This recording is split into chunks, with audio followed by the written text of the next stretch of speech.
So that stuff is there. We keep it tastefully hidden. We call it the 7-Eleven theory. You know, brown paper covering up the, the bazoozies in that little section over there. Again, you can walk around Icon, you'll see people dressed as just about anything. Same thing happens in Anthrocon, although, as I said, with more fur. And interestingly enough, the fursuits themselves tend to cosplay. So you will have a fursuiter dressed up as Princess Leia in her little slave outfit. That's allowed. Yeah, of course, there's no naughtiness there. Right? We have one of my favorites. If you've ever seen him, you can look this up. It is a absolutely beautiful Master Chief armor set. I mean, it looks amazing. Reflective visor and all that stuff, big, clunky thing with little cat ears and a cat tail. It is, of course, wait for it, Halo Kitty. I saw that and I said, dude, you win the internet. This is beautiful. That suit is full of wing. It is full of wing and puppets. I want a photo, and I have a photo. Boy, I was able to kill 15 minutes. Any questions? By the way, anytime a lecturer says any questions, what that means is I am totally out of things to say and need to regroup. Any questions? Yes? Oh, no, I'm thinking of one. Good, good, please do. You look like you have a question.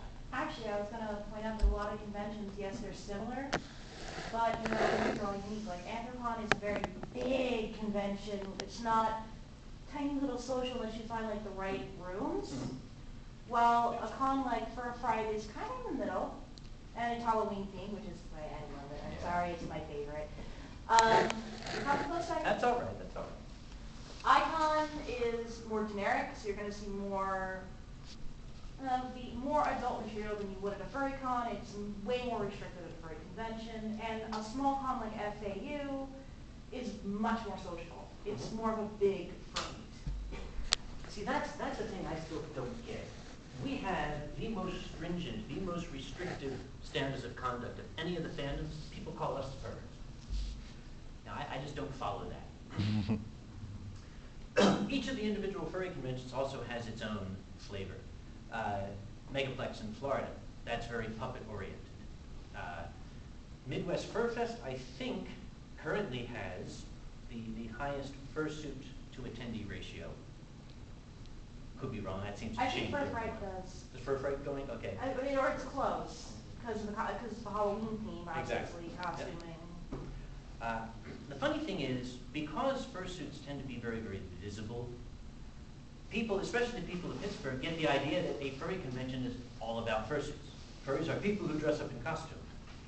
Yeah. There'll be an entire room full of people in 3 fursuits, and they'll say, oh look, there's 3 furries. No, there's 30 furries and 3 fursuiters. Yeah. I think I've given up trying to explain that to people because they just don't get it. I don't understand how to make them understand. Ah, finally, yes.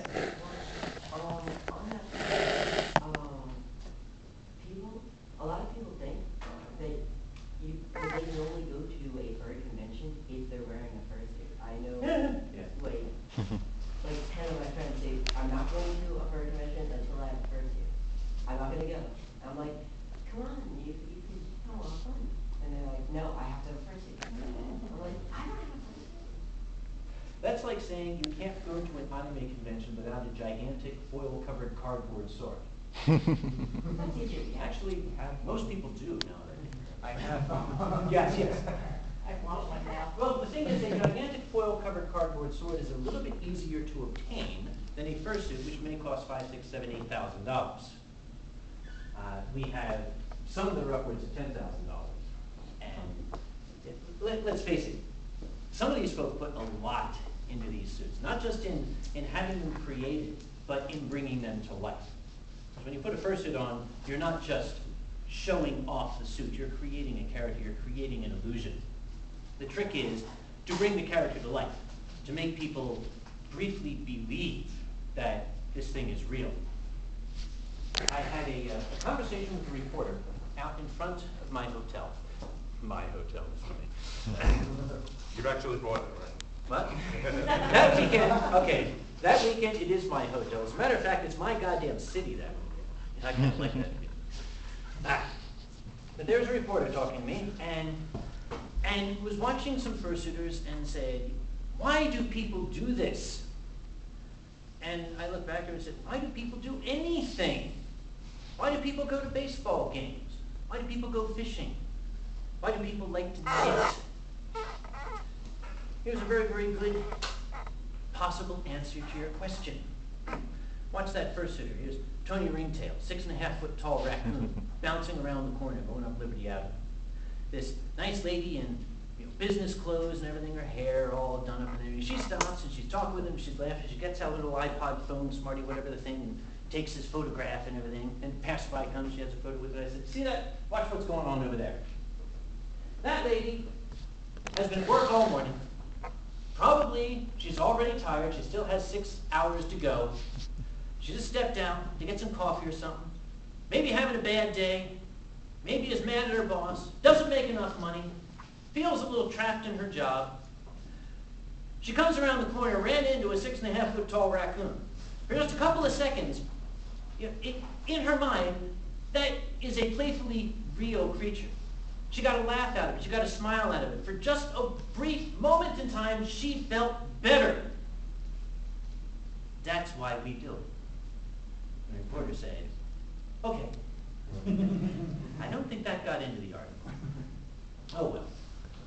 Those are called sound bites. They like that. Yes, ma'am. Actually, I had a similar experience at FWA where at the end of the con, there was a rave. And a bunch of normal people went into the rave. It was a clean rave, no panic. And they just dived in. And they were enjoying it. And, after that, I said, "Well, welcome to FWA." Because that's pretty much what most furry cons are to me. It's just the random stuff happening, and it's just the most beautiful thing ever. And one of them actually gave me a hug saying I was adorable just for,